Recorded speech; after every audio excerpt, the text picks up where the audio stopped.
जय हिंद दोस्तों पिछली बार मैंने एक वीडियो कॉकरोच जनता पार्टी के इरादों के ऊपर मैंने एक वीडियो बनाया था जिसमें लोगों ने भर भर के कमेंट किए थे। भर भर के कमेंट का मतलब किसी ने अंधभक्त कहा, किसी ने गोबर भक्त कहा, किसी ने चमचा कहा, एक ने तो हद कर दी, चाटुकार करके कम से कम 10 बार कमेंट किए। मैंने वो सारे कमेंट डिलीट कर दिए। फिर दूसरी आईडी से वही सेम कमेंट, मैंने वो भी डिलीट कर दिए। तीसरी आईडी से वही सेम कमेंट, मैंने वो भी डिलीट कर दिए। सोचिए दोस्तों, कैसे कैसे लोग बैठे हैं, एक एक आदमी 4-4, 5-5 आईडी बना के बैठा है और देश के हित में बात करने वालों के खिलाफ ये साजिशें चल रही हैं। आपस में देश के अंदर जाति के ऊपर वीडियो बनाए जा रहे हैं। सावधान रहिए, ये साजिशें देश को तोड़ने की साजिशें हैं, आपस में लड़ाने की साजिशें हैं। एक महाशय ने तो चश्मा ही बदलने की बात कर दी कि आप अपना चश्मा बदलिए। तो मैं उनको बताना चाहता हूँ, ये चश्मा फौजी चश्मा है। एक बार ये चश्मा चढ़ गया तो ये उतरता नहीं है। मैं कभी भी जाति, धर्म और समाज की बात नहीं करता हूँ, मैं केवल देश धर्म की बात करता हूँ। मेरे लिए राष्ट्र सर्वोपरि है। सारे वीडियो आ गए हैं। अब कॉकरोच जनता पार्टी का जो विरोध प्रदर्शन हुआ था, सारे वीडियो आ गए हैं। सारी हकीकत खुल गई है कि इनका प्रदर्शन नीट पेपर लीक का नहीं था। इनका प्रदर्शन केवल देश को तोड़ने की साजिश थी, देश में तख्ता पलट करने की साजिश थी, जो इनकी कभी कामयाब नहीं होगी। दोस्तों, बड़ा दुख हुआ मुझे।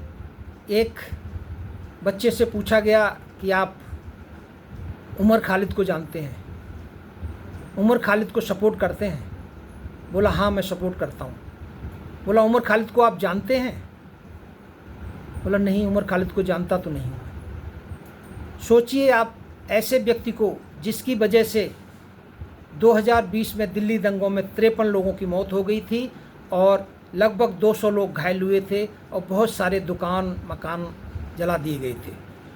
उस दंगे को याद करके अभी भी लोगों के जहन में एकदम फुरफुरी सी हो जाती है। आईबी अधिकारी अंकित शर्मा को किस तरह से मारा गया था, चाकुओं से गोद कर। आप सोचिए, इतना बेरहमी से उसका कत्ल किया था कि बहुत ही दर्दनाक। दोस्तों, फरवरी 2020 में ट्रंप की यात्रा के 2 दिन पहले इस उमर खालिद ने लोगों से सड़कों पे आकर हंगामा करने की गुजारिश की थी, क्योंकि उस टाइम पे सीएए का आंदोलन चल रहा था शाहीन बाग में और हर जगह सीएए के विरोध में धरने चल रहे थे। और वो इसमें कामयाब भी रहा। उसी की वजह से दिल्ली में दंगे हुए, जिसमें 53 आदमियों की मौत हुई और 200 लोग घायल हुए।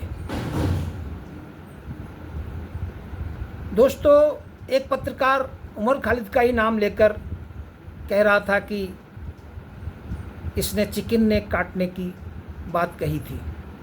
तो मैं यहाँ स्पष्ट कर देना चाहता हूँ, उमर खालिद ने चिकन नेक काटने की बात नहीं कही थी, उस शर्जिल इमाम ने की थी। अलीगढ़ मुस्लिम यूनिवर्सिटी में ये सीएए के विरोध प्रदर्शन में उसने ये बात कही थी कि अगर हमारे पास 5 लाख आदमी हों जिनको चिकन नेक के दोनों तरफ बसा दिया जाए तो हम आराम से चिकन नेक को काट सकते हैं। चिकन नेक बहुत लोगों को पता नहीं होगा, ये वो गलियारा है, सिलीगुड़ी कॉरिडोर जिसको बोलते हैं।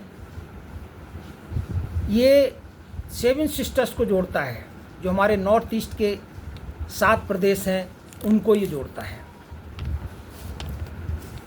इसी के बारे में मोहम्मद यूनिस, जो बांग्लादेश का अंतरिम सरकार का प्रधानमंत्री था, उसने बीजिंग में जाके नॉर्थ ईस्ट के सारे प्रदेशों को लैंडलॉक प्रदेश बताया था। लैंडलॉक का मतलब जो प्रदेश समुद्र के किनारे ना हो, और उनको लैंडलॉक कहते हैं। जो भी प्रदेश या देश हो जिसके कोई समुद्री किनारा ना हो, उसको लैंडलॉक बोलते हैं। अब ये जो गलियारा है चिकन नेक, वो एक तरफ नेपाल है, एक तरफ बांग्लादेश है, और कुछ हिस्सा भूटान में है। ये बहुत ही संवेदनशील रास्ता है। ये लगभग 17-18 किलोमीटर चौड़ा है और 60 किलोमीटर लंबाई है। मेरी पोस्टिंग जब अरुणाचल में थी तो मैं इसी रास्ते से जाता था। बहुत ही संवेदनशील इलाका है ये, और इसका हमारे देश के लिए बहुत बड़ा महत्व है, क्योंकि यही एकमात्र रास्ता है जो हमारे नॉर्थ ईस्ट को जोड़ता है। तो दोस्तों, शर्जील इमाम ने जिस तरह की बात कही थी, हालांकि हमारे जो भी नेतागण हैं और हमारी जो आर्मी है, उनकी सबकी नज़र इस पे है, क्योंकि ये इतना संवेदनशील इलाका है, इसकी सुरक्षा बहुत ज़रूरी है। और मैं ये दावे के साथ कह सकता हूँ कि किसी की दम नहीं है जो इस इलाके को तोड़ दे।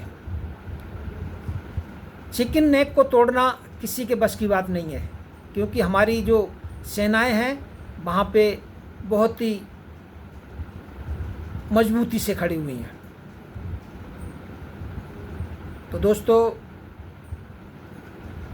जो भी है, आप सतर्क रहिए सोशल मीडिया पे, और जिस तरह से लोग देश में बवाल कराने की कोशिश कर रहे हैं, उससे सतर्क रहिए, उनके साथ मत जुड़िए।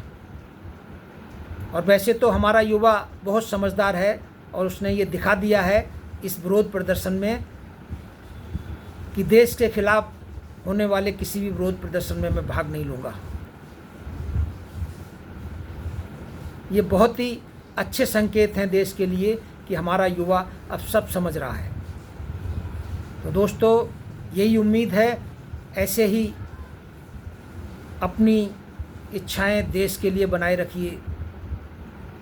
ये देश बहुत आगे जाएगा,